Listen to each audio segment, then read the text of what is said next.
मी पाहिल्यानंतर तुमचं अभिनंदन करतो की तुम्ही शिष्यवृत्ती परीक्षेला बसलात. तेच खूप महत्त्वाचं आहे की तुम्ही शिष्यवृत्ती परीक्षेला बसणं हेच तुम्ही शाळेतल्या मुलांपेक्षा खूप वेगळे आहात. तर आता प्रश्न पडतो की शिष्यवृत्ती परीक्षेचा अभ्यास कसा करावा. तर सर मॅडम वगैरे तुम्हाला शिकवायला आहेत, पण तुम्हाला जे डाऊट्स पडतात म्हणजे सरांनी शिकवलं पण ते सगळ्यांना शिकवतात. समजा भरपूर मुलांना समजलं पण एक दोन मुलांना समजलं नाही, तर त्यांनी ते मुलं काय करतात तर ते चालू द्या असंच, म्हणजे सरांनी शिकवलंय पण आपल्याला नाही समजलं म्हणून ते शांत राहतात आणि मग शेवटी वेळ येते तेव्हा अभ्यासाची, मग तेव्हा त्यांना आठवत नाही की नक्की सरांनी काय शिकवलं. म्हणून जेव्हा कधी आपल्याला नाही समजलं, समजा सरांनी सांगितलं आणि दुसऱ्या मुलांना समजलंय पण मला नाही समजलं, तर आधी ज्याला समजलं त्याच्याशी बोलायचं आणि त्याचं पण नाही समजलं तर तुम्हाला जे शिकवतात म्हणजे जे विषय ते सर मॅडम त्यांच्याकडे जाऊन विचारायचं. सर आणि मॅडम आपल्याला मार्गदर्शन करतातच. तर समजा तुम्हाला आता मराठीचं समजा त्याच्यामध्ये मार्क मिळवायचे असतील तर मराठीच्यासाठी जे व्याकरण आहे ना ते रोज मराठीला अर्धा तास दिला किंवा 15-20 मिनिटं तर ते व्याकरण रोज सकाळ वाचायचं. प्रत्येक विषयाला तुम्ही 15-20 मिनिटं दिले. माननीय पाहुण्यांचं आगमन झालेलं आहे. सर्वांनी टाळ्यांच्या कडकडाटामध्ये त्यांचं स्वागत करावे.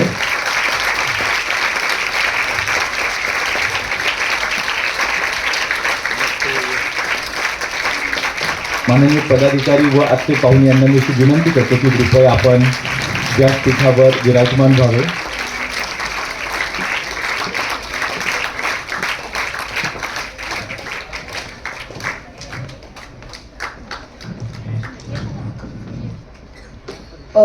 तेच आपल्याला ज्या विषयाचा अभ्यास करायचा त्याच्या आधी पुस्तकामध्ये जे लक्षात ठेवा किंवा जो स्वाध्यायाच्या आधी जे असतं ना ते एकदा नाही तर दोनदा वाचा. कारण की पहिल्यांदा वाचल्यावर आपल्याला वाटतं की आपल्याला सगळं आलं, पण जेव्हा आपण स्वाध्याय सोडवायला घेतो तेव्हा आपल्याला कळतं की आपण नक्की काय वाचलं ते लक्षात नाही राहत. म्हणून तुम्ही 2 वेळा वाचा आणि त्याच्यानंतर आधी नमुना प्रश्न सोडवा आणि नमुना प्रश्न झाल्यानंतर तुम्ही आपला जो खरा स्वाध्याय आहे तो सोडवा. आणि तुम्हाला परीक्षेच्या खूप खूप शुभेच्छा. धन्यवाद. धन्यवाद अमित. यशस्वी होण्याचा सर्वात सोपा मार्ग म्हणजेच यापूर्वी ज्यांनी यश मिळवलं आहे त्यांनी नेमकं काय केलं हे जाणून घेणं. तेव्हा त्यातीलच एक उदाहरण आपण पाहिलं. इतर 4 विद्यार्थी आहेत, त्यांच्या संदर्भात ते तुम्हाला थोड्या वेळानंतर त्यांनी काय केलं ही गोष्ट जरूर सांगतील. तर आपण आजच्या कार्यक्रमाला आधी सुरुवात करूयात. आगतम स्वागतम शुभ स्वागतम. इयत्ता 8वीच्या सर्व NMMA शिष्यवृत्ती आणि इतर सर्व स्पर्धा परीक्षांमध्ये सहभागी होणारे सर्व विद्यार्थी, या विद्यार्थ्यांना मार्गदर्शन करणारे सर्व पालक, या सर्वांचे सर्वप्रथम शाळेतर्फे मनपूर्वक स्वागत. कार्यक्रमाला सुरुवात करताना एक छोटासा आधी आपण प्रयोग करणार आहे. सर्वांनी नीट पाहायचं. एक प्रयोग असा आहे की तुमच्या समोर जे तांब्या आणि वर फुलपात्र ठेवलेलं आहे ते छोटं भांड आहे. ते भांड तुम्ही तिथे बसून पाडू शकता. मी काय सांगतो ते नीट ऐका. आपल्या नजरेमध्ये एवढी ताकद असते, आपली मानसिक क्षमता एवढी चांगली असते की आपण तिथे बसून जर सर्वांनी विश्वास ठेवला तर बरोबर 5 सेकंदांनी तुम्ही ते भांड जे आहे वरचं ते खाली पाडू शकता. सर्वांनी तयार आहे सगळे? पाडणार भांड? येस. सगळ्यांनी नीट निरखून पाहायचंय फुलपात्राकडे आणि मी 5 पर्यंत काउंट करेन, म्हणजे 5 पासून मी काउंट करेन आणि ज्यावेळी 0 असेल त्यावेळी ते भांड पडलेलं असेल. 5 4 3 2 1 0. पडलं का रे?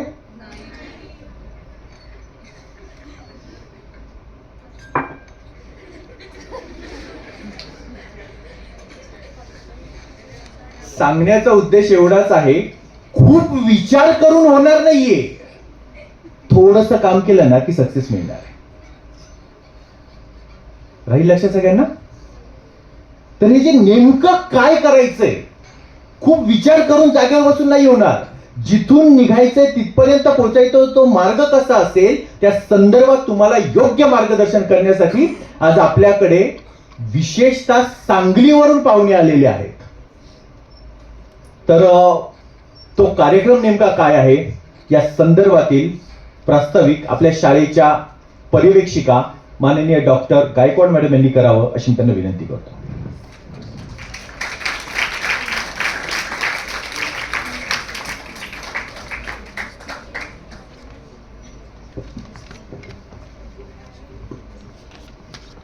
नमस्कार.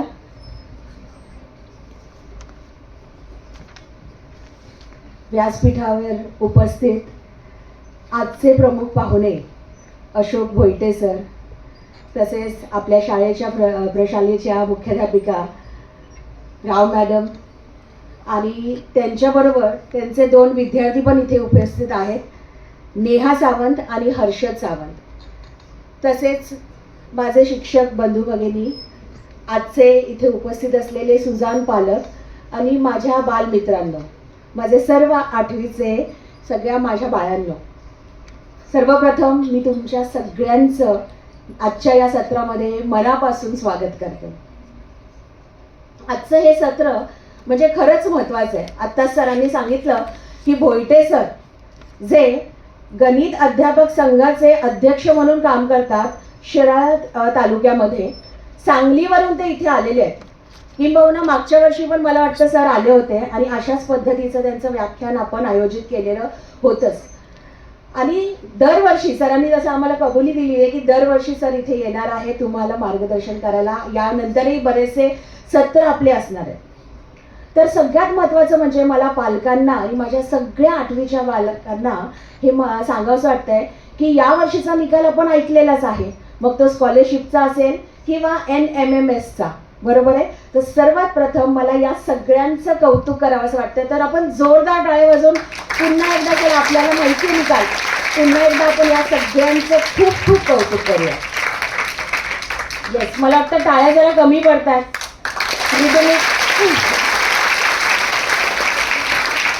Yes, thank you. स्टॉप. पालकांना विशेषतः सांगावंसं वाटतंय की आता जी नवीन NEP ज्याला आपण नॅशनल एज्युकेशन पॉलिसी, ही आपण सतत आपल्या कानावर ही शब्द पडतायत, ही नेमकी काय आहे? तर ही राष्ट्रीय धोरण आहे आपलं अभ्यासाचं.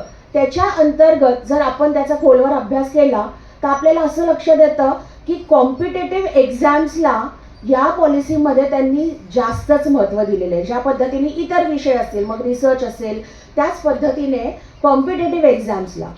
तर ह्याचा फायदा कसा होणार आहे की आपण ॲज अ पेरेंट म्हणजे एक पालक म्हणून आपल्या मुलांना ही प्रेरणा देणं हे मूळ आपलं कर्तव्य आहे. आता NMMSच्या बाबतीत जर बोलायचं झालं तर national means cum merit scholarship scheme असं त्याला आपण इंग्लिशमध्ये म्हणतो. म्हणजे दुर्बल घटकांसाठी ही जी परीक्षा आहे, आपल्याला माहिती आहे 8वी पुरतीच मर्यादित ही परीक्षा आहे. आणि या परीक्षेसाठी आमची अशी इच्छा आहे, शाळेकडनं मी ही इच्छा प्रकट करते की मॅक्झिमम जास्तीत जास्त मुलांनी या परीक्षेमध्ये, अर्थात तुमची क्रायटेरिया इथे लागू पडतेच आहे, पण तरीही असं होतं की काही वेळेला काही कमी विद्यार्थी ह्याचा लाभ घेतात. तर यावर्षी आपण मॅक्झिमम जे या क्रायटेरियामध्ये बसतायत त्या सगळ्यांनी ह्या परीक्षेमध्ये भाग घेणं आवश्यक आहे बाळांनो. आणि परीक्षेला बसल्यानंतर आता आपल्याला असं वाटतं अरे ही कॉम्पिटेटिव्ह एक्झाम आहे, स्कॉलरशिप सारखी कॉम्पिटेटिव्ह एक्झाम आहे का? तर नाही. या परीक्षेमुळे आपल्याला काय फायदे होणार आहेत? अनेक फायदे आहेत या परीक्षेचे. सगळ्यात पहिलं म्हणजे बाळांनो, तुम्हाला अभ्यासाची अगदी शिस्तबद्ध सवय लागते. कॉम्पिटेटिव्ह स्पिरिट म्हणजे स्पर्धा परीक्षा जे पुढचं आपलं भविष्य असणार आहे त्याच्यामध्ये कसा भाग घ्यायचा, अभ्यास कसं करायचं ह्याचं मार्गदर्शन आज सर करणारच आहेत आपल्याला. आपण मॅक्झिमम सरांच्या व्याख्यानाचा इथे आपण उपयोग करणार आहोत. तर त्याच्यामुळे ह्या सगळ्या गोष्टींकडे आपण आज बारकाईने, माझ्या सगळ्या पालकांना निवेदन आहे तसंच माझ्या बाळांना की अगदी बारकाईने ह्याचा लाभ घेणार आहोत आज की सर आपल्याला काय सांगतात, कशा पद्धतीने अभ्यास झाला पाहिजे, किती डिवोशन असलं पाहिजे या सगळ्या गोष्टींना. आणि कशा पद्धतीने आपण पुढे वाटचाल केली पाहिजे, कारण भविष्यामध्ये याचा आपल्याला अनेक पद्धतीने फायदा होणार आहे. हे जे स्पिरिट, हे जे कॉन्फिडन्स तुमच्यामध्ये येणार आहे या परीक्षेमध्ये उत्तीर्ण झाल्यावर, हे अगदी वेगळ्या थराचं असणार आहे. यावर्षी सुद्धा आपले 4 विद्यार्थी उत्तीर्ण झालेले आहेत आणि एका विद्यार्थ्याला स्कॉलरशिप मिळालेली आहे. आपण पुन्हा एकदा त्यांचं टाळ्या वाजवून त्यांचं पुन्हा एकदा कौतुक करूया, कारण खरंच खूप मोलाची गोष्ट आहे ही. त्यामुळे आजचं प्रास्ताविक जास्त न लांबवता आपल्या मॅक्झिमम वेळ आपण आपल्या आजच्या आलेल्या पाहुण्यांना देणार आहोत. तर मी पुन्हा एकदा सर्वांचं कौतुक करते, की कौतुक यासाठी की तुम्ही सगळे इथे आलात. पालकांची आम्हाला जास्त अपेक्षा होती की अधिक जास्त संख्येने पालकांनी यावं, पण मी आज माझ्या बाळांना मात्र नक्की सांगते की आपण या सत्राचा खूप लाभ घेऊयात आणि आज आपण ठरवूयात की ह्या कॉम्पिटेटिव्ह एक्झाम्सला आम्ही बसणार आहोत आणि योग्य पद्धतीने शिस्त पद्धतीने अभ्यास करून पुढे त्याची पात्रता आम्ही we are going to achieve it. आणि यानंतर आपल्या शाळेचा पुढच्या वर्षीचा जो, आज मला असं वाटतं की 4च विद्यार्थ्यांबद्दल मी बोलतीये. पुढच्या वर्षी याच वेळेला जेव्हा मी बोलत असेल तेव्हा मला हे म्हणायला खूप आनंद होईल की आपले 100% विद्यार्थी, अमुक इतके विद्यार्थी या परीक्षेला बसले आणि आपला 100% निकाल लागलेला आहे. लावायचं का बाळांनो? Come on come on, let's give a big hand, come on, round of applause. Let's give a big hand. Yes. So once again, I welcome all my dear parents, all my dear students, and our honorable guest and his students in this session. And I would like to hand over the mic to Yogesh sir. Thank you. धन्यवाद madam. मॅडमने आत्ताच सांगितलं की आमची अपेक्षा खरंच जास्त पालकांकडून होती. काही पालकांना येणं शक्य झाले नाहीये, पण जे इथे आलेले आहेत त्यांचे आम्ही मनापासून आभार मानतो की एका चांगल्या गोष्टीला तुम्ही सर्वांनी सपोर्ट केलेला आहे. आणि इतर सर्व पालकांसाठी आपण यूट्यूबच्या माध्यमातून उद्या सकाळपर्यंत हा कार्यक्रम पोहोचवूया. तर बाळांनो, पुढचा विषय असा की तुम्हाला हे दिसत असेल की या ठिकाणी 2 रांगा करण्यात आलेल्या आहेत. एक आहे ती पदाधिकाऱ्यांची आणि माननीय पाहुण्यांची रांग, आणि दुसरी जी रांग आहे ती म्हणजेच यशस्वी झालेल्या विद्यार्थ्यांची रांग. पुढच्या वर्षी तुम्ही या ठिकाणी बसावं यासाठी हे विद्यार्थी आज इथे आहेत. ते तुम्हाला त्या पद्धतीचं मोटिवेशन मिळावं म्हणून या विद्यार्थ्यांना आपण पुढे घेतलेलं आहे. आणि त्याही पुढे जाऊन मला एक गोष्ट सांगायलाही आवडेल की हे विद्यार्थी इथे येण्यासाठी, स्टेजवर बसण्यासाठी ज्यांचा अतिशय मोलाचा वाटा आहे आणि ज्यांच्या समोर आज आम्ही शिक्षक सुद्धा विद्यार्थी म्हणून बसणार आहेत, असे आजचे आपले प्रमुख पाहुणे आहेत अशोक भोईटे सर. तर त्यांचा विस्तृत परिचय आपल्या शाळेतील NMMS विभागाच्या प्रमुख पाटील मॅडम यांनी करून द्यावा अशी मी त्यांना विनंती करतो.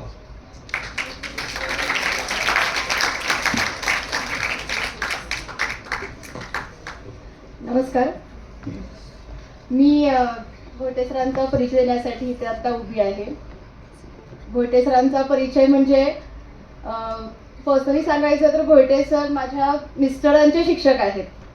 पण आत्ता मला असं वाटत नाही आणि माझ्या मिस्टरांनाही असं वाटत नाही की ते त्यांचे शिक्षक आहेत. मीच त्यांची विद्यार्थिनी झालेली आहे.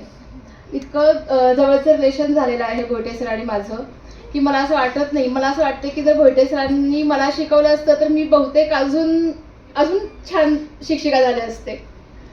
तर भोईटे सर जे आहेत ते आत्ता जून महिन्यात रिटायर्ड झालेत. तर तुम्हाला त्यांच्याकडे बघून असं वाटणारही नाही की ते निवृत्त झालेले आहेत. तर त्यांची 36 वर्ष सेवा त्यांनी दिलेली आहे. आणि या 36 वर्षामध्ये सरांची सांगायची एक गोष्ट म्हणजे या 36 वर्षामध्ये सरांनी एकदाही उन्हाळ्याची सुट्टी म्हणजे आपली मे महिन्याची सुट्टी किंवा दिवाळीची सुट्टी त्यांनी घेतलेली नाही आहे. अखंडपणे ते शाळेमध्ये जातात म्हणते आहे मी. सर रिटायर्ड झालेले आहेत पण तरीही मी असं म्हणते आहे की सर अखंडपणे शाळेत जातात. म्हणजे अजूनही सर शाळेत जातात. सकाळी 6 वाजता सरांची अभ्यासिका सुरू होते. गावातली जी मुलं आहेत ती मुलं सकाळी 6 वाजता कोणत्याही ट्युशन्स वगैरे त्याला न जाता सरांच्या अभ्यासिकेला येतात. सकाळी 6 ते 8 सर अभ्यासिका घेतात. त्याच्यानंतर 8 वाजता मुलं घरी जातात. 10 साडेदहा वाजता परत शाळा भरते. त्याच्यानंतर 5 पर्यंत शाळा असते, म्हणजे 10 ते 5 सर शाळेमध्ये असतातच. त्यावेळेला शाळेचा जो वेळ असतो त्या वेळेमध्ये, आणि 5 नंतर मुलं घरी गेल्यानंतर मुलं परत 7 वाजता शाळेमध्ये येतात. सर त्यांची परत अभ्यासिका घेतात. असं रात्री 10 वाजेपर्यंत मुलं शाळेत असतात आणि रात्री 11 पर्यंत सर स्वतः शाळेत असतात.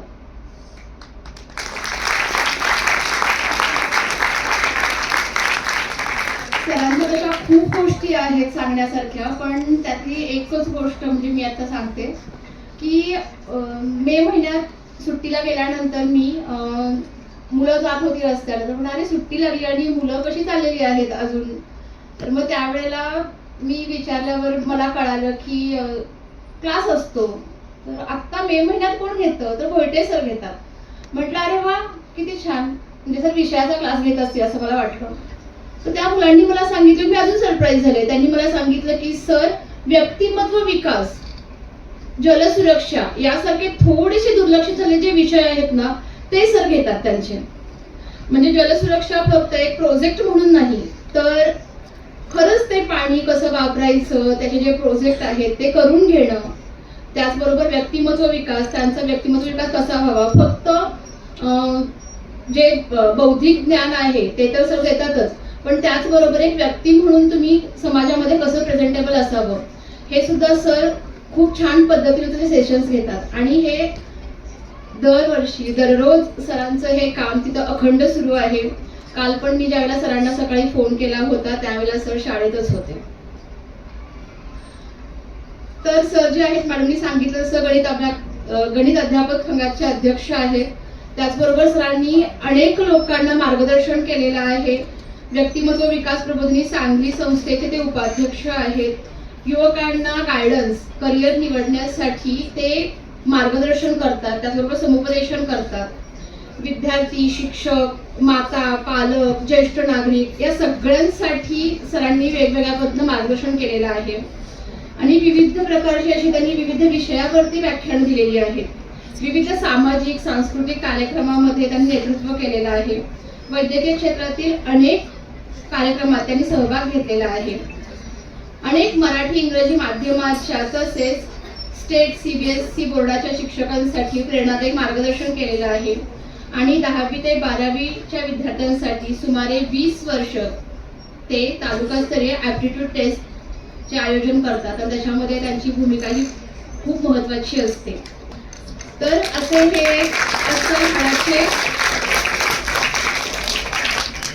हे अस्सल हडाचे मार्गदर्शक व शिक्षक माननीय अशोक भोयटे सर आजच्या कार्यक्रमासाठी आपल्याला मार्गदर्शक व्याख्याते म्हणून लाभलेले आहेत. तर मी डॉक्टर गायकवाड मॅडम यांना अशी विनंती करते की त्यांनी सरांचं स्वागत करावं.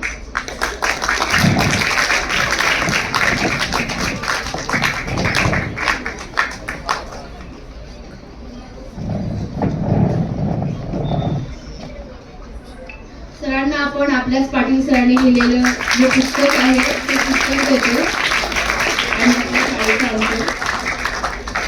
त्याचबरोबर सरांच्या बरोबर आलेले जे हर्षद दादा आणि नेहा ताई आहे त्यांचंही आपण स्वागत करूया. मी त्यांना विनंती करते की त्यांचं स्वागत करावं. हर्षद दादा,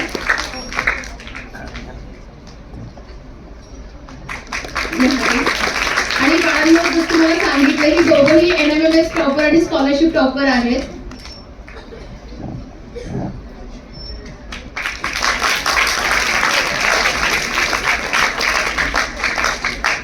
आता मी सरांना अशी विनंती करते की त्यांनी आपल्या विद्यार्थ्यांचं, म्हणजे सरांच्या मार्गदर्शनानं गेल्या वर्षीची आपले विद्यार्थी आहेत ते स्कॉलरशिप NMMS मध्ये त्यांना स्कॉलरशिप मिळालेली आहे, त्यांचं कौतुक करावं. यश वाघमारे, NMMS शिष्यवृत्ती प्राप्त. मी सरांना विनंती करते की त्यांनी मुलांचं कौतुक करावं.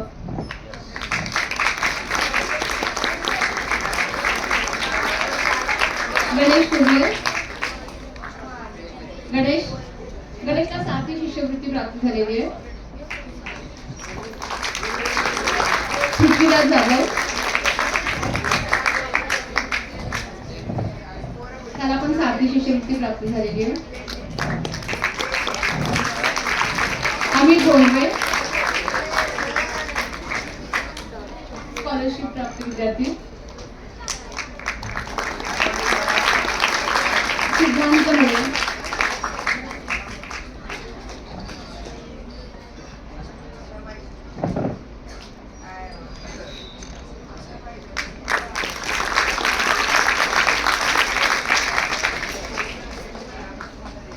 धन्यवाद. आता मी सरांना अशी विनंती करते की त्यांनी त्यांचं मार्गदर्शन सुरू करावे. धन्यवाद.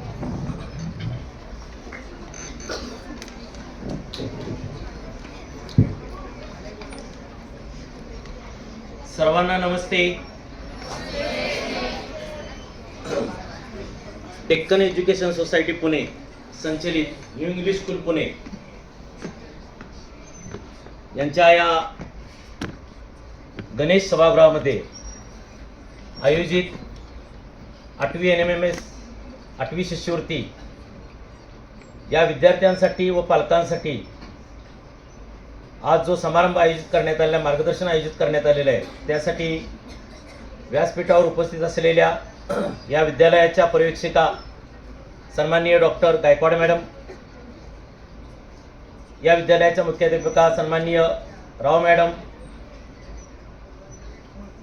योगेश पाटील सर, आणि ज्यांच्यामुळे आज हा कार्यक्रम संपन्न होतोय, माझ्यापर्यंत पोहोचून इथपर्यंत तुम्हाला तुमच्याशी संवाद साधण्यासाठी ज्यांनी प्रमुख भूमिका बजावल्या त्या सन्माननीय पूनम पाटील मॅडम, व्यासपीठावर उपस्थित असलेले यशस्वी विद्यार्थी, आपण समोर उपस्थित असलेले पालक बंधू भगिनी आणि विद्यार्थिनींनो,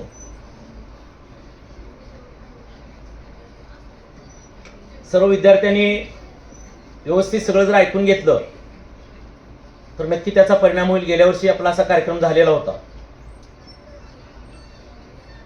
अनेकविध बोलायचं म्हटलं, पालकांसाठी बोलायचं म्हटलं 1-2-3 तास लागतील, विद्यार्थ्यांसाठी 1-2 तास लागतील, पण आपण कमी वेळामध्ये त्यातल्या काही गोष्टी बोलणार आहोत. आपण शालेय स्तरावर अनेक स्पर्धा परीक्षा आहेत ते फक्त आपल्याला माहिती असतं. त्यापैकी 8वी साठी कुठल्या स्पर्धा परीक्षा आहेत त्याच्यावर आपण विचार करणार आहोत. 8वी साठी ज्या स्पर्धा परीक्षा आहेत त्यामध्ये ही आता जी उल्लेख झाला तो NMMS परीक्षा, national means cum merit scholarship परीक्षा, 8वी शिष्यवृत्ती परीक्षा, आणखी एक दुसरी परीक्षा असते पुण्यातूनच घेतली जाते वाडिया कॉलेज मार्फत, ती MTS असते, महाराष्ट्र टॅलेंट सर्च. आता NMMS परीक्षेसाठी जे विद्यार्थी बसतात त्यांना उत्पन्नाची अट आहे, त्यामुळे सर्वच विद्यार्थी परीक्षेला बसू शकतील असं नाही. मग अशा विद्यार्थ्यांना स्कॉलरशिप परीक्षा दुसरी एक स्पर्धा परीक्षा देता येते, आणि जे विद्यार्थी NMMS ला बसू शकत नाहीत म्हणजे त्यांच्या उत्पन्न गटामुळं, असे विद्यार्थी त्यांनी जर NMMS चा अभ्यास केला तर साधारण एप्रिलमध्ये जी पुढे परीक्षा होते MTS, जी देशभर परीक्षा खाजगी आहे, परंतु ह्या NMMS एवढीच महत्त्वाची मोठी ती परीक्षा आहे. मग सर्व विद्यार्थ्यांना कुठल्या ना कुठल्या परीक्षेला बसता येईल. आता ह्या ज्या परीक्षा आहेत ह्या कशा असतात हे विद्यार्थ्यांना माहिती होते. मी NMMS बद्दल प्रामुख्याने अगोदर बोलेन. तर ही परीक्षा भारत सरकारमार्फत घेतली जाते. भारत सरकारची जी एज्युकेशन मिनिस्ट्री आहे, HRD मिनिस्ट्री, त्यांच्यामार्फत ही परीक्षा आहे. दरवर्षी भारतातील 1,00,000 विद्यार्थ्यांना स्कॉलरशिप दिली जाते. 1,00,000 विद्यार्थ्यांना स्कॉलरशिप दिली जाते. जर विद्यार्थ्यांनी सिलेक्ट झाला तर त्याला 9वी ते 12वी दरमहा 1,000 रुपये स्कॉलरशिप असते, म्हणजे 48,000 रुपये स्कॉलरशिप मिळते त्याला. 48,000 ही NMS स्कॉलरशिप आहे. महाराष्ट्रामध्ये 11,682 विद्यार्थ्यांना स्कॉलरशिप दिली जाते, म्हणजे 1,00,000 कोट्यापैकी. आता या परीक्षेचा अभ्यासक्रम काय असतो, तयारी कशी करावी, परीक्षा कधी असते, साधारण एक माहिती आपण घेऊया. आता 1 महिन्या 1.5 महिन्यामध्ये याचे फॉर्म भरले जातील. हे फॉर्म भरताना आपणाला उत्पन्नाचा दाखला लागतो तहसीलदारांचा. त्याचबरोबर तुमचं 7वीचं मार्क लिस्ट असतं, ते 7वीचं मार्क लिस्ट मार्क लागतात त्याच्यावरती. बँक अकाउंट जर असेल नॅशनलाइजचं चालेल, नसेल तर ते काय कंपल्सरी नसतंय. परंतु उत्पन्नाचा दाखला आणि जे विद्यार्थी कॅटेगरीमध्ये त्यांचा जातीचा दाखला, असे आणखी काय कागदपत्र तुम्हाला सांगितले जातील. पण उत्पन्न दाखलाही महत्वाची बाब आहे, जाती दाखलाही महत्वाची बाब आहे. हे सगळे डॉक्युमेंट दिल्यानंतर MSCE Pune, Maharashtra state council of examination, जे महाराष्ट्र राज्य परीक्षा परिषद ही शासनाची जी संस्था आहे, त्या संस्थेमार्फत हे फॉर्म भरून घेतले जातात ऑनलाईनमध्ये. आणि ते वैयक्तिक भरता येत नाही, स्कूल थ्रू भरावे लागतात, शाळेमार्फत भरले जातात. एकदा याची आपण उमेदवारी निश्चित केली की पण आपलं काम, आता खरं तर हे जूनमध्ये काम चालू झालं तर सोपं होतं, आता थोडं लेट होतंय, तर देर आहे दुरुस्त आहे. आता थोडं म्हणजे ज्या गतीत आता चालू असेल काम, आता आहे काम चालू मॅडम बोलल्या, पण ज्या गतीत आता पाहिजे ज्या गतीत आपण नाही आहेत सध्या असं धरलं गृहीत, तर आता गती वाढवावं लागेल. कारण परीक्षा पूर्वी नोव्हेंबरच्या सेकंड वीकमध्ये व्हायची संडेला, आता डिसेंबरमध्ये होते. आता या परीक्षेचा अभ्यासक्रम काय असतो, तर या परीक्षेला 2 पेपर असतात. एक पहिला पेपर असतो JMAT, general mental ability test, म्हणजे सामान्य बौद्धिक क्षमता चाचणी, म्हणजे थोडक्यात बुद्धिमापन चाचणी.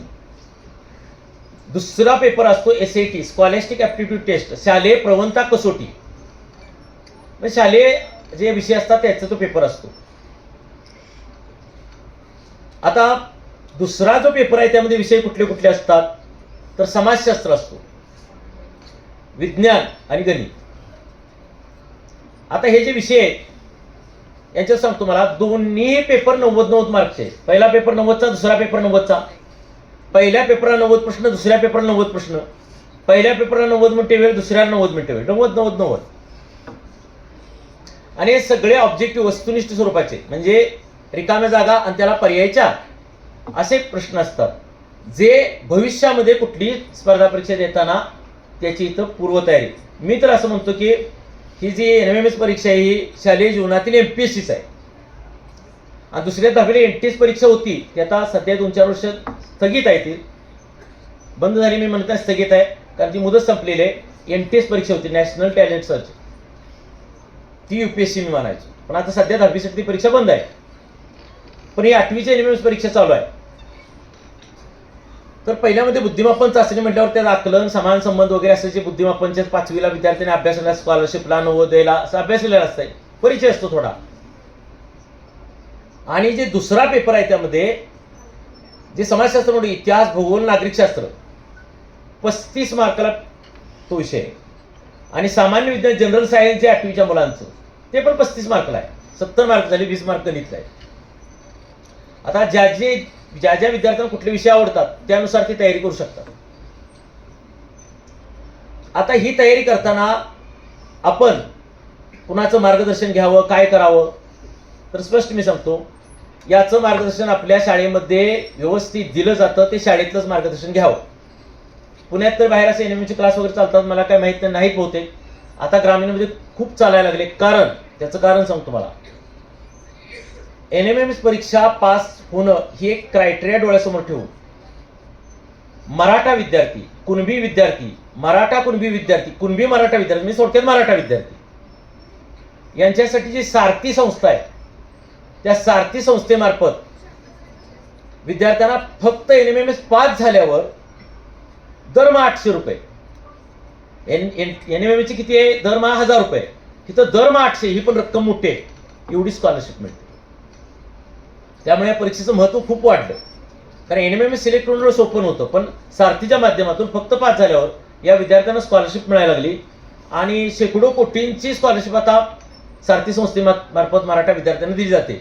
त्यामुळं याचं प्रमाण परीक्षेला बसण्याचं वाढलं, त्यांचं मार्गदर्शन पुन्हा खाजगीमध्ये आता वाढलं. पूर्वी असं नव्हतं. तरी परीक्षा 2008ला चालू झालेली आहे आणि अलीकडे 3 ते 4 वर्ष झाले. आता ते विद्यार्थी 12वी पासआउट झाले आता सध्याचे.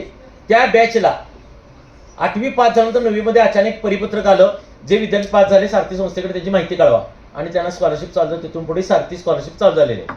त्यामुळे जे विद्यार्थी मराठा विद्यार्थी आहेत त्यांना सोपं आहे. पण यावर्षी सांगतो मला काय झालंय, इतके विद्यार्थी बसले की सारथी संस्थेनं आत्ता स्कॉलरशिप जी पाठवली, ज्यांना 100च्या वर मार्क आहेत त्यांनाच पाठवलेले सध्या.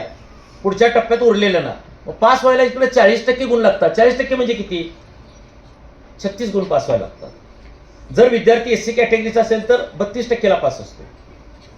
इथे 40% लागतात. 36 72 गुण झाले. पण एकाच समजा 40 आहेत आणि दुसऱ्यात 32 आहेत, चालणार नाही. 36 मिनिमम, दोन्ही इंडिव्हिज्युअल पास पाहिजे. आता हे सांगतो तुम्हाला, हे पास होणं शक्य आहे का ना? 100% शक्य आहे. आता इथं पालक काही उपस्थित आहेत, ते प्रातिनिधिक आहेत, विद्यार्थी आहेत. मी असं सांगतो तुम्हाला, बघा, या परीक्षेला बसल्यानं फायदे काय काय होतील. तोटे तर नक्कीच होणार नाही, फायदे काय काय होतील. जर विद्यार्थी सिलेक्ट झाला तर तो ऑनरेबल आहेच, कौतुकाचा आहे, अभिनंदन आहे, तर प्रोत्साहन मिळेल, पालकांचं कौतुक, त्याचं कौतुक, शाळेचं रेप्युटेशन वाढेल, सगळं झालं, आनंद आहे, सगळं छान आहे. आणि पैसेही मिळतील, सरकारी पैसे येतील. सरकारच्या पैशाचं एक मूल्य आहे, तो मोठा सन्मान आहे. पैसा तो पैसा म्हणून पैसा नाही, तो तर एक सन्मान पण आहे. तो ही नक्कीच चांगली गोष्ट आहे. पण काही विद्यार्थी फक्त पास झाले आणि ते सिलेक्ट झाले नाही. तर मराठा असतील तर त्यांना सारथी मिळेल, पण इतर जर विद्यार्थी असतील तर त्यांना सारथी नाही मिळणार, फक्त पास झाले ते. आणि काही विद्यार्थी पासच झाले नाही. 3 प्रकारचे विद्यार्थी असतील. पास झाले त्यांचं म्हणजे सिलेक्ट झाले त्यांचा सगळाच फायदा आहे. जे पास झाले त्यांनी पास झाले हे पण काही कमी नाही, पास झाले हे पण काही कमी नाही. आणि जे नापास झाले त्यांनी यात भाग घेऊन एवढे लढले हे पण काही कमी नाही. आपला दृष्टिकोन महत्वाचा आहे. फक्त सिलेक्ट झाल्यावर सर्वस्व अजिबात नाही. हा दृष्टिकोन विद्यार्थ्यांचा पण असला पाहिजे, पालकांचा पण असला पाहिजे. आता मी काय आणलेलं नाही बरोबर, मी असं विद्यार्थ्यांना लिहून घ्यायचो, की लिहिलेलं वाचन असं माझ्या आणायला पाहिजे होते. मी पास झालो तर, मी सिलेक्ट झालो तर, मी नाही जरी पास झालो तरी पण माझा कसा फायदा होईल. मला अभ्यासाची चांगली सवय आहे. मागाशी मॅडमनी, गायकवाड मॅडम सांगितलं, विद्यार्थ्यांना एक शिस्त लागेल, सवय लागेल. अभ्यास करण्याची सवय लागल्यामुळं, त्या अभ्यास केल्यामुळं त्यांना एक आत्मविश्वास निर्माण होईल, अभ्यासामध्ये गोडी निर्माण होईल. आणि मुलं जी वाईट वळणाकडे जात आहेत त्यांना काही रोखलं पण जाईल. म्हणजे अनेक फायदे त्याच्यावर स्वतंत्र बोलतो, कारण वेळ आपल्याकडे कमी आहे, मी स्वतंत्र त्यावर बोलले. पण सांगतोय अनेक फायदे, तोटे मात्र अजिबात असत नाही. पालकांनी निर्णय घ्यावा, मुलांनी निर्णय. आता पालक कमी आहेत, मुलांनो तुम्ही बसाच परीक्षेला, मग म्हणजे आम्ही NMS उत्पन्न नाही, आपण MTS साठी प्रयत्न करू.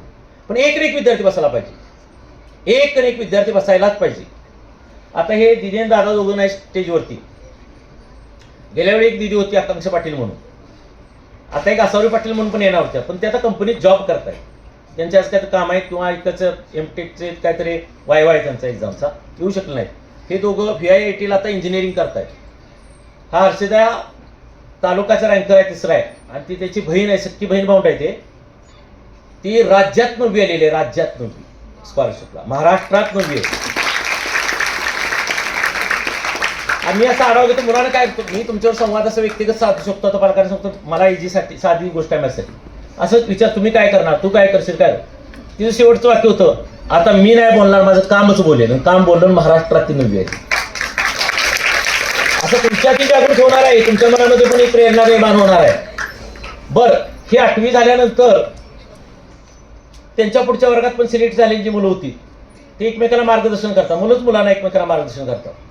त्यात 2 मुली पुढे होत्या, एक समीक्षा दळवी म्हणून एक गायत्री पाटील, ह्या 2 मुली आणि ही नेहा. एक मोठी मुलगी 9वीची आणि एक दोघी 8वीच्या, गायत्री आणि नेहा. यांना मी म्हटलं प्रश्नपत्रिका तुम्ही थोड्या तयार करा, मुलांना आवश्यक असते. ते लिहिल्या प्रश्नपत्रिका त्यांनी. मग म्हटलं काय करायचं, पुन्हा माझ्या डोक्यात पुण्याला येऊन प्रकाशित करावं.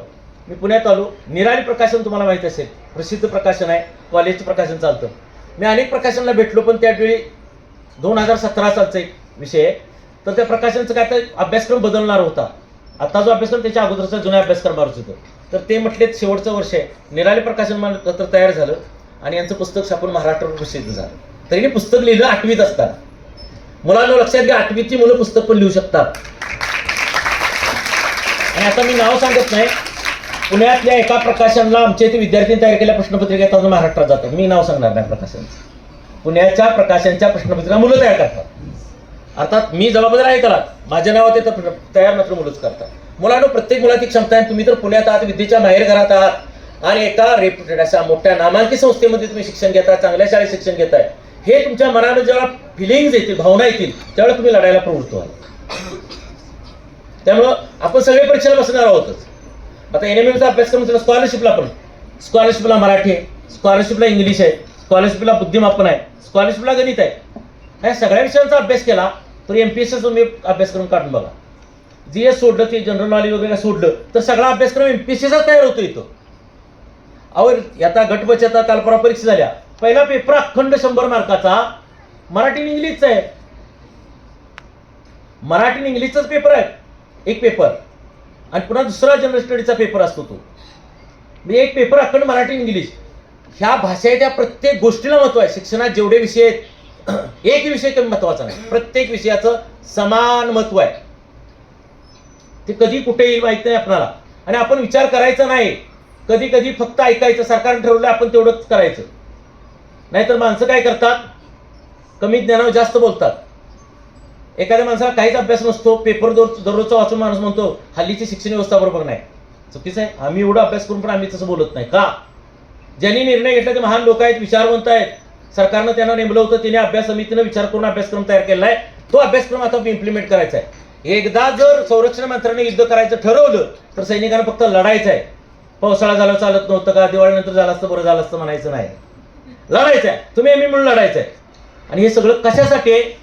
मुलांचं मनुष्यबळ विकास व्हावा म्हणून, त्यांचं चांगलं व्हावं, त्यांचं कल्याण व्हावं, त्यांची उपयोगी व्हॅल्युएबल त्यांचं जीवन व्हावं.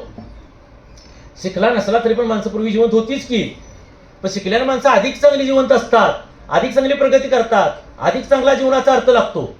मी अनेकदा उदाहरण देतो. एक लाकडाचा ओंडका आहे, त्या लाकडाच्या ओंडक्याचा लिलाव झाला, 10,000ला कोणतरी विकत घेतला. 10,000 त्याची किंमत झाली, आणि तो कापला देवारा तयार केला, 25,000ला देवारा गेला. का किंमत वाढली? कारण त्या लाकडावर संस्कार झाले. हे बघा, तुम्ही आता इथं ऐकताय, तुम्ही ऐकलं तर तुमचे आम्ही काही देऊ शकतो, आम्ही काही देऊ शकतो, तुम्ही कल्पना करू शकतो, याच्यापेक्षा जास्त देऊ शकतो. फक्त ऐकणार कसं पाहिजे. हल्ली काय अशी झाली परिस्थिती, चांगलं देणाऱ्यांचं पण घ्यायला माणसं तयार नाही. आता इन्स्टिट्यूटने, या संस्थेनं एवढा चांगला कार्यक्रम आयोजित केला तर लोकांपर्यंत पोहोचलेला नसेल विषय. पालकांनी जरूर ऐकायला पाहिजे होते, जरूर ऐकायला पाहिजे होते. आता तुम्ही ऐकलंय, तुम्ही त्यांचे प्रतिनिधी म्हणून त्यांच्यापर्यंत ते कळवा.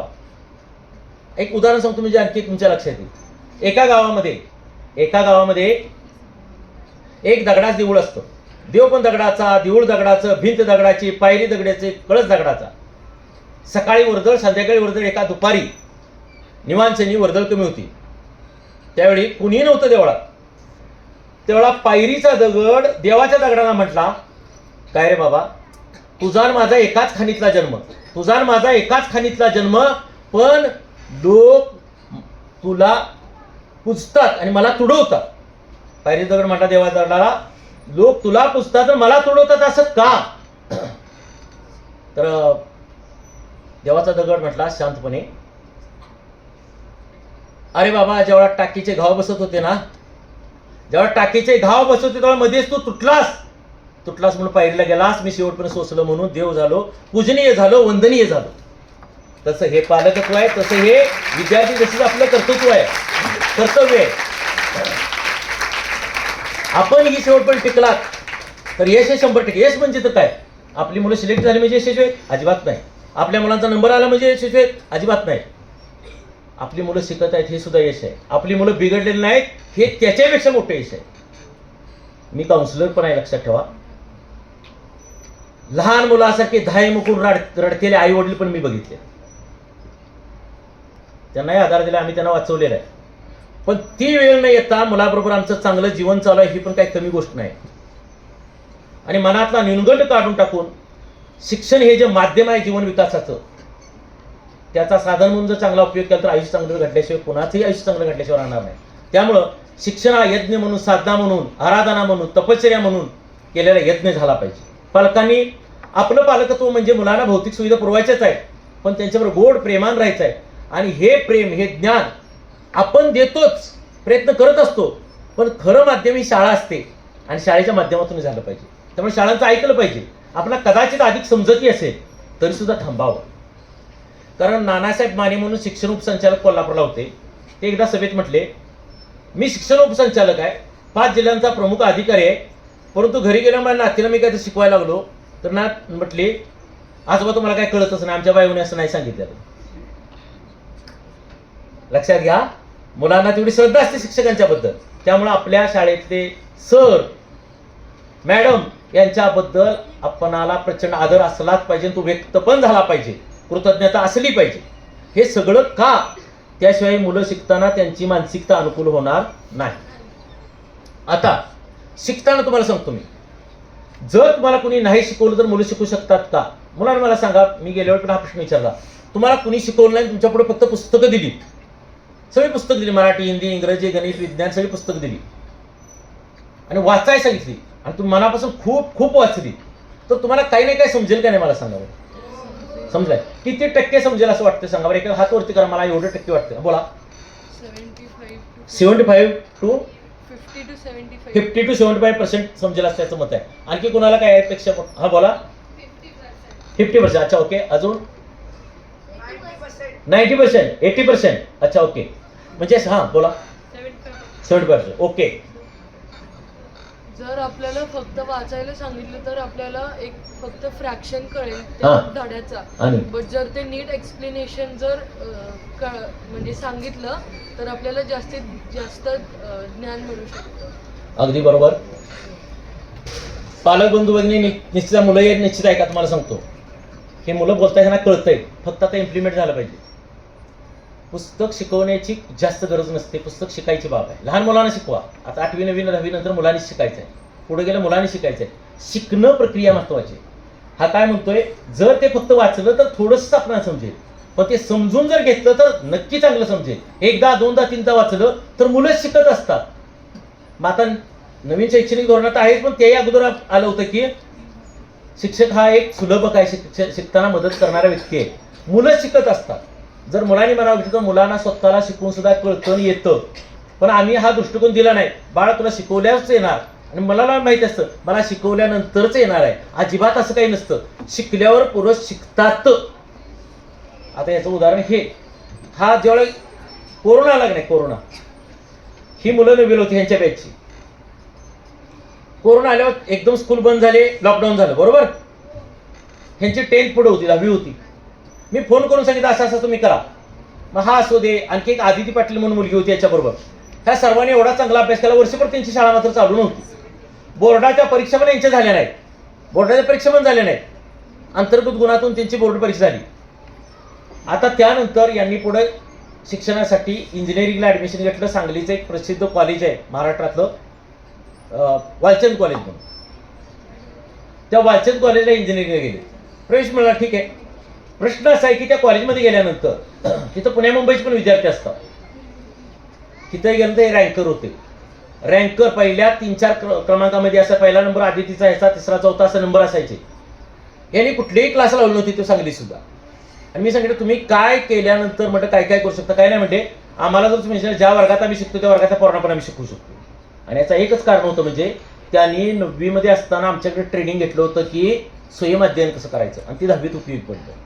तुम्ही जेव्हा 9वी जाल तेव्हा स्वयं अध्ययन कसं करायचं असतं आम्ही तुम्हाला सांगू शकतो, पण हे कुणाला आम्ही सांगेन ज्याला ऐकायचं आहे त्याला. शक्य आहे. मग शाळेकडून आपल्याला काय मिळेल? आता हा काय बोला 75%, कोण म्हणा 90%, 80% कळले, उरलेलं जे आहे ते शाळेकडून घेतलं पाहिजे. आणि पहिलं केलेलं आहे जे समजलेलं आहे ते चुकलंय का बरोबर आहे हे शाळेकडून कळून घेतलं पाहिजे. म्हणजे सुलभता येईल. आणि हे जर सगळं व्हायचं असेल तर विद्यार्थी मानसिकदृष्ट्या गोष्टीसाठी तयार असला पाहिजे. विद्यार्थी मानसिकदृष्ट्या तयार नसेल, पालकही काय करू शकत नाही. अनेकदा असं होतं पालक हात बोलाय. आता तुमच्या काय अडचण असेल तुम्ही आता बोलणार नाही, तर मी पण विचारणार नाही, पण बोलायचं आपण बोलू शकतो नंतर कधीतरी. पण एक लक्षात घ्या, पालकत्वामध्ये सगळं असं येतं. चिडचिडेपणा पालकांनी कुणी करू नका, वैतागू नका. यांना बरोबर घेऊनच आपल्याला सगळं करायचं आहे. आणि हे जर तुमचा सकारात्मक दृष्टिकोन असेल आणि शाळेला पूरक काम करायचं आहे, शाळेने घेतलेले निर्णय, शाळेची काही ज्या योजना आहेत त्या सगळ्यांना आपण योग्य रीतीने सगळा सपोर्ट केला पाहिजे. पुन्हा बघा, मुलांना ऐकून घ्या. 8वीचे मुले तुम्ही आहात. तुमची कुठल्या परीक्षेबद्दल आता मी माहिती सांगितली सांगा बरं. पहिले मुख्य कुठली परीक्षा सांगितली? हा बोला. NMMS. आणखी कुठल्या परीक्षेबद्दल माहिती सांगितली? शिष्यवृत्ती, स्कॉलरशिप. आणखी कोणत्या परीक्षेबद्दल माहिती सांगितली? बरोबर आहे. MTS परीक्षा कोण देणार? हे कोण देणार? हा थांबा एक मिनिट. का तू देणार असं म्हणतात? सांगू त्याला समजलं. हा बोला. यश मिळवायचं. ठीक आहे, ओके. अजून हा बोला. हां माझी इंग्लिशची वोकॅब्युलरी चांगली आहे तर म्हणजे का द्यायची हा ॲडमिशन. बर, अच्छा, ओके. तर हां.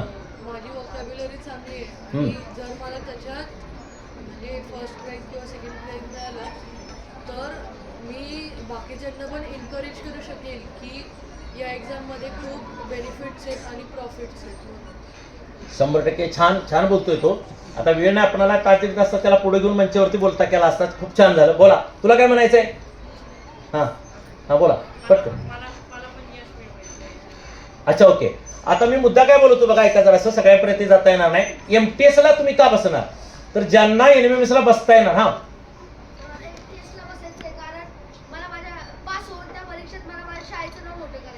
शाबास, छान.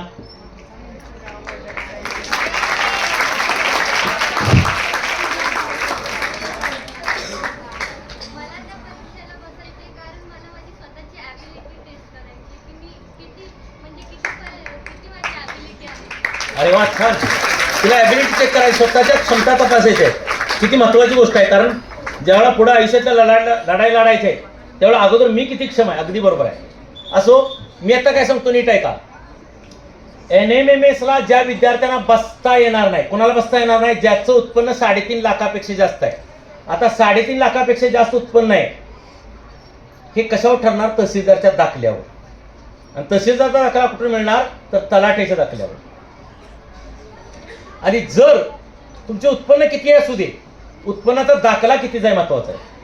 तुम्ही 3.5च्या आतला दाखला दिलेला आहे आणि तुमचं उत्पन्न ऍक्च्युली जास्त असेल तर त्याच्याशी कुणाला, शाळेला, प्रशासनाला, कुणाला काही नाही घेणं देणं. दाखला किती उत्पन्नाचा हे महत्वाचा आहे. जे विद्यार्थी एनएमएमएसला उत्पन्नाच्या कारणाने बसू शकत नाही ते एमटीएसला बसतील. आता पुन्हा प्रश्न आला, एनएमएमएसला मी बसलो तर मी एमटीएसला बसू शकतो का? तरी तोही बसू शकतो. म्हणजे एक विद्यार्थी एनएमएमएसची परीक्षा देऊ शकतो, तो स्कॉलरशिप ती देऊ शकतो आणि एप्रिलमध्ये पुढे तो एमटीएस पण देऊ शकतो. 3 एक्झाम दिल्या तर 3 एक्झामचा त्याला एवढा सगळा फायदा होईल. आता एमटीएसचा कसा फायदा होईल सांगतो. एनएमएमएसचे सगळे विषय, काही बदल नाही. एनएमएमएसचे सगळे विषय एनएमएमएसचं. आणि याचं भारताचं केंद्र पुण्यात नवरोजी वाडिया कॉलेजला आहे. कर्नाटक स्टेट असेल, गोव्याला असेल, मध्य प्रदेश, गुजरात, सर्व राज्यात ही परीक्षा एमटीएस चालू होती. पूर्वी खूप मोठ्या प्रमाणावर ही परीक्षा चालत होती. आता एनएमएमएस आल्यानंतर ही परीक्षा थोडी कमी झालं, परंतु ती परीक्षा तुम्ही देऊ शकता. त्याबद्दल आपण विचार करू शकतो. म्हणजे विद्यार्थी एनएमएमएस पासून वंचित राहतील त्यांच्यासाठी मला एवढंच म्हणायचं आहे, हे विद्यार्थी कोणत्या नाही कोणत्या परीक्षेच्या प्रक्रियेतून गेले पाहिजे. तिन्हीमधून गेले तर छान, नसेल किमान एका प्रक्रियेतून गेले पाहिजे. आणि त्यापैकी एनएमएमएस किंवा एमटीएस मधून गेले पाहिजे. स्कॉलरशिप पण आहेच. त्या दोन्हीपैकी सेमच अभ्यासक्रम असेल. आणि एवढी जर मेहनत झाली तर याचा फायदा 9वीच्या अभ्यासक्रमावर त्यांच्या होईल आणि पर्यायाने 10वीच्या होईल. आणि 10वीला पण चांगले जर गुणवत्ता सिद्ध करू शकलो तर पुढे आपल्याला 11-12चे शिक्षण, उच्च शिक्षण हे सगळं घेण्यासाठी मूलभूत ज्ञान, जे बेसिक नॉलेज आहे ते येईलच. त्याचबरोबर आत्मविश्वास वाढलेला असेल.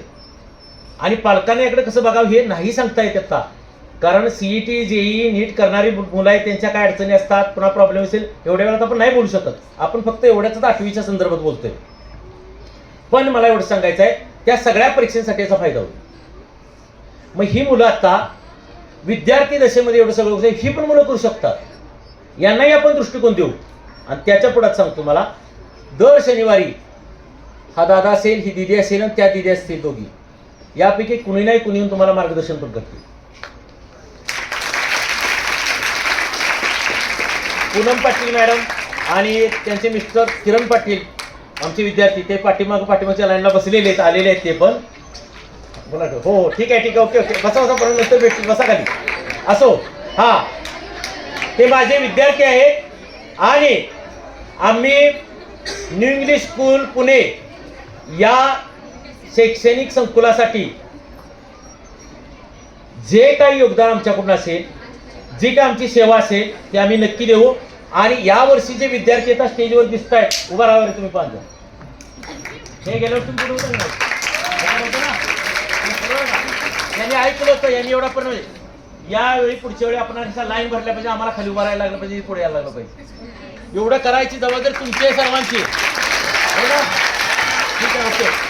एक मिनिट, पुढे येते. यश काय म्हणतो बघा, 2 मिनिटं मी यशशी बोलतो. तू गेलो ऐकायला होतं ना करतो. हा यश, तू कसा अभ्यास केलास, कसं कसं, बसा तुम्ही खाली. हा 1 मिनिट. धड्यांच्या आधी जे पॉइंट्स असतात ते वाचत होतं आणि मेन प्रश्न असतात ते रिवाइज करत होते सारखं आणि MCQ सोडवत होते. MCQ तू स्वतः काय तयार करत होतास? तयार आहे ते वाचत होतास? तयार आहे ते वाचत होते. अच्छा, ओके. जे आधी प्रश्नपत्रक असतात ते वाचल्या, सगळ्या प्रश्नपत्रिका वाचल्या. बरं, परीक्षा दिल्यावर तुला वाटलं होतं का सिलेक्ट होशील तू असं? हो. वाटलेलं होतं? हो. तेवढा अभ्यास सलग तो झाला होता? हो. यांनी काय करायला पाहिजे वाटतं तुला? सुरुवातीपासून अभ्यास करायला पाहिजे. मी शेवटीला केलं. तू शेवटी केला होता? हां. सुरुवातीपासून केला असता तर रँक आली असते माझी. अजून चांगली रँक आली असते. हां. छान, असंच काम पुढे करत राहा, भविष्य चांगलं घडायचं. तो काय म्हणतो बघा, शेवटी मी अभ्यास केला आता, सुरुवातीपासून केला पाहिजे. आता अभ्यास काय करायचं तुम्हाला सांगतो. आपण आता थोडक्यात घेणार आहे, तुमची शाळा वगैरे सुटायची वेळ येईल आता. तर इतिहास असो, भूगोल असो, नागरिकशास्त्र असो, पुस्तकातली ओळण वाचायची आणि आपल्या परीने अर्थ लावायचा. जेवढं आपण शिकवलेलं आहे ते सरांनी मॅडमनी ते ठीक आहे शिकायचंच, पण त्याही पुढचं, कारण याला अभ्यास संपूर्ण वर्षाचा असतो. जे वाचलंय ते समजलंय त्याच्या नोट्स काढायची वगैरे काही जास्त गरज नाही. त्याच्यावर MCQ तयार करायचं, मल्टिपल चॉईस क्वेश्चन्स, बहुपर्यायी प्रश्न. 1 रिकामी जागा तयार करायची आणि त्याला 4 पर्याय द्यायचे, हे तयार करायचं. पण उदाहरण सांगतो कसं सांगितलं की भारताची आर्थिक राजधानी टिंबटिंब आहे. आता तुम्ही देताना पर्याय जर असा दिला तर कोल्हापूर, सातारा, सोलापूर आणि मुंबई, यात एक पर्याय बरोबर आहे, एक पर्याय बरोबर आहे. पण मुंबईच्या जोडला दिलेले पर्याय तेवढे तितके सशक्त वाटत नाही. आता मुंबई, दिल्ली, कोलकाता, चेन्नई असलेलेच ठीक होतं. म्हणजे त्या प्रश्नाला पर्याय देताना योग्य पर्याय निवडला पाहिजे. उदाहरण मी तुम्हाला सांगितलं तर तो प्रश्न तयार करणं हे सगळ्यात मोठं कौशल्य आहे. विद्यार्थी तयार करतात का करतात, तेच विद्यार्थी प्रश्न आम्ही महाराष्ट्रभर वितरित करतो, यावरून तुम्हाला सांगतो.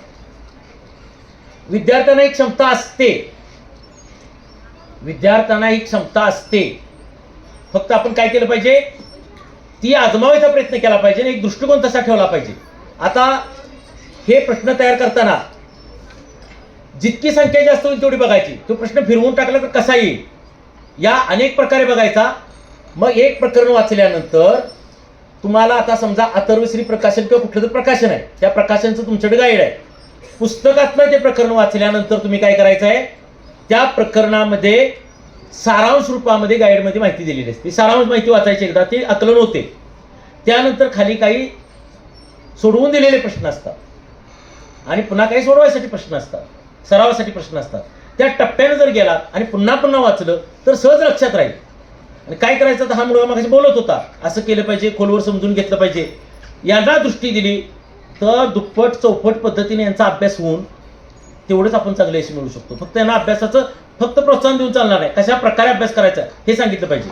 मग आता विज्ञानचं आकलन होत आहे तरी सुद्धा होतं. मग कधी कधी पुस्तकात नाही समजलं तर यूट्यूबला जाऊन एखाद्या त्या प्रकरणाचा आपण व्हिडिओ बघू शकतो. पण यावेळी पालकांनी थोडं लक्ष घालावं, कारण मुलांच्या मोबाईल गेल्यानंतर मोबाईलचा दुसरा वापर पण होऊ शकतो, मुलं विचलित होतात.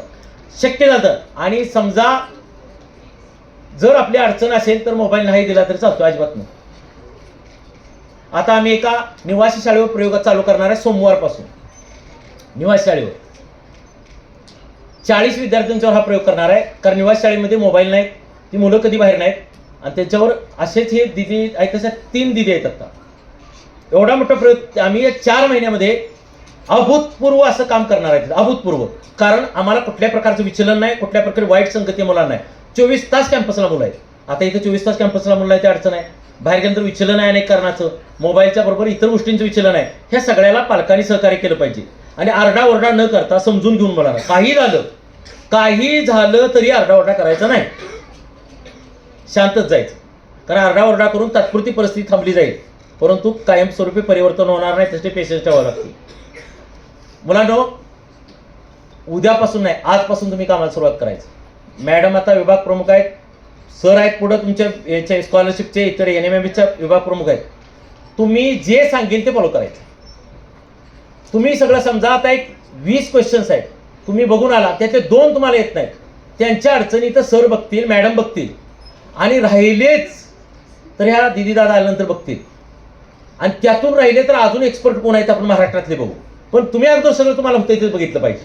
आणि असं झाल्यानंतर जे आपल्याकडे भरीव काम होणार आहे ते आयुष्यभरासाठी उपयोग पडणार आहे. आणि फक्त मुलं काही इंजिनियर डॉक्टर झाल्यावर आणि अधिकारी झाल्यावर चांगले असतं असं नाही. आपल्याबरोबर माणसासारखी राहिली तरी सुद्धा मोठं यश आहे. आणि आजच्या काळात का नाही, मी तर म्हणतो चौकात जाऊन लोक नाचायला चालू करतील, अरे आमचं नाही घडलं तर राहून ते, पण आमचं बिघडलेलं नाही. हे काय थोडं आहे काय? पुण्यातल्या मोठमोठ्या काउन्सिलर्सच्या बरोबर माझी इच्छा होतात. माझे काही विद्यार्थी मोठे काउन्सिलर आहेत. किंवा आता मुस्कानसारखी संस्था जी पुण्यात काम करते, 18 वर्षाच्या मुलांना जे अन्याय अत्याचार होतात, त्या संस्थेमधल्या एक मॅडम आहेत. गेल्या वेळी मी त्यांच्यावर राहिलो होतो त्यांच्या घरी. अनेक अडचणी आहेत. मला तर वाटतं त्या अडचणीत जर मुलं नसली तरीसुद्धा खूप कमावल्यासारखं आहे. कारण त्यांच्याकडून ज्या अडचणी ऐकलेल्या आहेत त्या मुलांचे आता अनेक जे प्रॉब्लेम आहेत ते नसणं सुद्धा यश आहे. आणि त्यामध्ये ह्या कामात जर मुलं गुंतली तर त्या कामात थोडी बाजूला जातील, हे लक्षात घ्या. त्यामुळं एखादी पूजा अर्चा आपण जेवढी महत्त्वाची, यज्ञ महत्त्वाचा असतो तेवढं महत्त्वाचं म्हणून हे काम करा. खरोखर अत्यंत भक्तिभावाने काम करा. आता मी कसं तुम्हाला भक्तिभावाने बोलतोय लक्षात घ्या. सकाळी आम्ही लवकर सांगलीहून आलो, इकडं तुमच्याबरोबर पोहोचलोय, बोलतोय आता इथं भक्तिभावानं बोलतोय. आम्ही तुम्हाला आता यानंतर प्रसाद देणार आहे, तो तुम्ही शिरा म्हणून खाला तर तुमचा प्रश्न आहे. सत्यनारायणच्या पूजेमधला प्रसाद शिरा असतो. तो शिरा म्हणायचा नसतो ना, तो प्रसाद असतो. आणि प्रसादाची चव घ्यायची नसते, त्याचा किती दिलाय बघायचा नसतो, भक्तिभावानं तो घ्यायचा असतो. आम्ही याचा विचार करत नाही. आता मी म्हणतोय की परमेश्वरने आपलं काम दिलं एवढ्या वेळेसाठी, तुमच्या सेवेसाठी आम्ही आहोत. आम्हाला तुमच्याबद्दल असेल तळमळ आम्ही याच्यापेक्षा जास्त व्यक्त करणं प्रॅक्टिकली शक्य नाही, पण तळमळ आहे. आणि एवढ्या मुलांच्यात जर परिवर्तन झालं तर उद्याचा समाज चांगला असणं जबाबदारी आहे सगळे तुमची आमची. आजपर्यंत एवढा मोठा समाज ज्यांनी चांगला ठेवला, आता या विज्ञान तंत्रज्ञान युगामध्ये या समाजाला चांगलं ठेवणं, एकत्र ठेवणं सोपं नाही. अशा परिस्थितीमध्ये ज्यांना कळतंय, ज्यांना समजतंय त्यांनी ते केलं पाहिजे. बघा, अज्ञानात झालेली चूक पाप नसते, पण ज्ञान होऊन जर एका चूक झाली ती पाप नाही, महापाप असते. वाक्य कळलं का? मुलांना ऐका. आता समजा एखादा उत्सव चालू आहे आणि आरती चालू आहे आणि इथं सगळे उभा राहिलेत लोक, तिथे देवाचे कॅलेंडर आहे. आरती चालू असताना लाईट गेली आणि एक कॅलेंडर खाली पडलं आणि आपल्या पायाखाली आलं, चुकून पायाखाली आलं कॅलेंडर. आणि पुन्हा लाईट आणि लक्षात आलं कॅलेंडर पायाखाली देवाचं, काढून ते पुसून लावलं, पाया पडलं, काही पाप नाही त्यात. पण एखादा म्हटला तर असू दे आता किती आरती राहिला, असू तसंच खाली, तर मात्र महापाप आहे. ज्याला कळलं ती जबाबदारीच आहे. आता मी एक म्हणून चालणार नाही, असे एक तर आल्यानंतर समाजाची कुणीतरी ही भूमिका घेत असतं आणि समाजाची भूमिका आपली जबाबदारी असते. ठीक आहे, ओके. आला ना मुद्दा सर्वांच्या लक्षात? त्यामुळं पालक आणि विद्यार्थी ह्या सर्वांनी या परीक्षेसाठी मानसिकदृष्ट्या तयार असलं पाहिजे. आणि हा अभ्यास आजपासून सुरू करायलाच पाहिजे कसल्याही परिस्थितीत. आणि जर हा अभ्यासक्रम तुम्ही चालू केला तर भविष्यामध्ये हे दिदी दादा आणखी काही लोक येऊन तुम्हाला मार्गदर्शन होईल. तुम्ही घ्यायला कमी असाल, पण जे लोक घेणार नाही त्याचा आमचं काय त्यांच्याबद्दल काही मताचा प्रश्न नाही, काहीच त्यांच्याबद्दल वाटायचा प्रश्न नाही, पण त्यांचं दुर्दैव असेल. तुम्ही जर सुदैवाने घेत असाल तर या NMMच्या माध्यमातून येणाऱ्या काळात आपण इथे इतिहास घडवू. साधी गोष्ट आपण बोलतच नाही, इतिहास घडवू. फक्त ऐकणारे लोक पाहिजेत, करणारे विद्यार्थी पाहिजे. विद्यार्थी करणार ना तुम्ही? तयार आहात सगळे? 100% आजपासून कामाला सुरुवात. छान, व्हेरी गुड. चांगले विद्यार्थी आहात. आवडलं तुमच्याशी बोलून. नक्की परत कधी बोलू आणि त्यावेळी भेटू. तुम्हाला सर्वांना शुभेच्छा, विद्यालयाला शुभेच्छा. आणि परत जेव्हा भेटू तेवढा डिटेलमध्ये आपण बोलू. धन्यवाद. तुमची वेळ झालेली आहे. धन्यवाद. धन्यवाद सर. विद्यार्थी मित्रांनो, लक्ष इकडे. एक लहानपणी आपण एक कथा ऐकलेली आहे की एक देव सुवर्ण मोहरा देत असतो आणि याचक म्हणून आपण ज्यावेळी त्याच्यासमोर झोळी धरतो आणि त्या मोहरा आपण जमा करत असतो. आणि त्या देवाची अट ही आहे की या मोहरा जर खाली पडल्या तर त्याची माती होईल. तेव्हा आपल्यासाठी, तुम्हा विद्यार्थ्यांसाठी आणि आम्हा शिक्षकांसाठी सुद्धा, जे आमचे शिक्षक म्हणून आहेत, आम्ही आज तुमचे विद्यार्थी म्हणून सर तुमच्या समोर आता बसणार आहे, तेव्हा तुम्ही या ज्या विचारांच्या मोहरा दिलेल्या आहेत या आम्ही आमच्या जोडीमध्ये जास्तीत जास्त साठवण्याचा प्रयत्न करणार आहे. आणि त्याचा परिणाम लवकरच आपल्या समोर येईल या अशा पद्धतीचा आपण प्रयत्न करणार आहोत. सोबतच तुम्हाला जे 2 दादा दिसत आहेत, हर्षद दादा आणि नेहाताई, हे जे दोघं जण आहेत हेही तुम्हाला मार्गदर्शन करायला येणार आहेत आणि तुम्हाला यापूर्वी सांगितल्याप्रमाणे अमित आणि यश या दोघांनी त्यांनी काय केलं हे तुम्हाला सांगितलं, पण थोडं डिटेलमध्ये 5ही विद्यार्थ्यांचं जे मनोगत आहे ते आपण ज्यावेळी आपला वर्ग एकत्र बसेल, NMMS स्कॉलरशिपचे विद्यार्थी एकत्र बसतील त्यावेळी या 5 जणांना आपण उभं करून त्यांनी एक्झॅक्टली काय केलं की त्यांना यश मिळालं हे तुम्हाला डिटेलमध्ये सांगतील. यानंतर आभार प्रदर्शन होईल आणि त्यानंतर मुलं बाहेर पडतील. पालकांनी मात्र सरांशी संवाद साधायला हरकत नाही, पालक इथे थांबू शकतात. आभार प्रदर्शन करतायत मनीषा जाधव मॅडम. धन्यवाद सर. आता आपण कार्यक्रमाच्या अंतिम चरणापर्यंत आलेलो आहोत, आभार प्रदर्शन. तत्पूर्वी एक छोटीशी गोष्ट इथे सांगते. सर्व पालकांना आणि विद्यार्थ्यांना स्पर्धा परीक्षा ही किती महत्त्वाची असते एक छोटंसं उदाहरण देते की ज्या वेळेला स्पर्धा परीक्षेमध्ये आपले विद्यार्थी उतरतात त्यावेळेला न कळतपणे जीवनाचे मूल्य म्हणजे जीवनात येणाऱ्या आयुष्यात येणाऱ्या ज्या अडचणी आहेत तर त्या अडचणीसाठी सामोरे जाण्यासाठी आपले विद्यार्थी कसे तयार होतात. कारण स्पर्धा परीक्षा म्हटली की त्यामध्ये यश आणि अपयश हे नक्कीच असतं. मग ते अपयश पचवण्यासाठी आपण विद्यार्थ्यांना या विद्यार्थी दशेपासूनच सुरुवात करत असतो आणि शिकवत असतो. आणि आयुष्यात कशा मोठमोठ्या अडचणी येत असतात त्या अडचणींना कसं सामोरं जायचं ही परीक्षा आपल्याला शिकवत असते. आमचे विद्यार्थी नक्कीच या परीक्षांमध्ये यशस्वी होतील आणि अशी मी सरांनाही ग्वाही देते. तर आज आपल्याला जे लाभलेले आदर्श असे व्यक्तिमत्व ज्यांनी आपल्या कर्तृत्वाने आणि यशस्वी अशा वाटचालीने आपले जे व्यक्तिमत्व आहे हे एक वेगळ्याच उंचीवर नेऊन ठेवलेले आहे आणि सरांचा परिचय तुम्हाला पूनम पाटील मॅडमनी तर दिलेलाच आहे. असे आदर्श व्यक्तिमत्व श्री अशोक भोईटे सर यांनी त्यांचा अमूल्य वेळ काढून तुम्हाला आमच्या पालकांना मार्गदर्शन करण्यासाठी ते आमच्या प्रशालेत आले त्याबद्दल मी त्यांचे प्रशालेच्या वतीने मनपूर्वक आभार मानते. त्यांच्याबरोबरच त्यांचे शिष्यवृत्ती NMMS शिष्यवृत्ती धारक हर्षद दादा आणि नेहाताई या दोघांचेही मी प्रशालेच्या वतीने खूप आभार व्यक्त करते. त्याचप्रमाणे आमच्या प्रशालेच्या मुख्याध्यापिका सुनीता राव मॅडम, त्याचप्रमाणे उपमुख्याध्यापक श्री नाईक सर, पर्यवेक्षिका गायकवाड मॅडम या वेळोवेळी आम्हाला मार्गदर्शन करत असतात आणि अशा कार्यक्रमांसाठी प्रोत्साहन देत असतात म्हणून मी त्यांचेही आभार मानते. आज येथे उपस्थित जे शिक्षक आहेत आणि शिक्षकेतर कर्मचारी आहेत यांनी आम्हाला अतिशय मोलाचं सहकार्य केलं म्हणून मी त्यांचेही आभार मानते. आणि आजचा कार्यक्रम ज्यांच्यासाठी हा घाट घातलेला आहे ते आमचे विद्यार्थी आणि आमचे पालक या सर्वांचे मी प्रशालेच्या वतीने खूप खूप आभार मानते. आणि मी सरांना एक ग्वाही देते की आमचे विद्यार्थी नक्कीच या परीक्षेमध्ये उज्ज्वल यश संपादन करतील आणि पालकांचे प्रशालेचे नाव उंचावतील. धन्यवाद.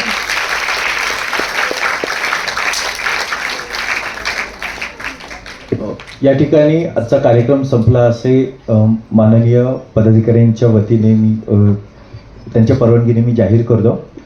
सर्वात पहिल्यांदा 8वी ब चे विद्यार्थी उभे राहतील.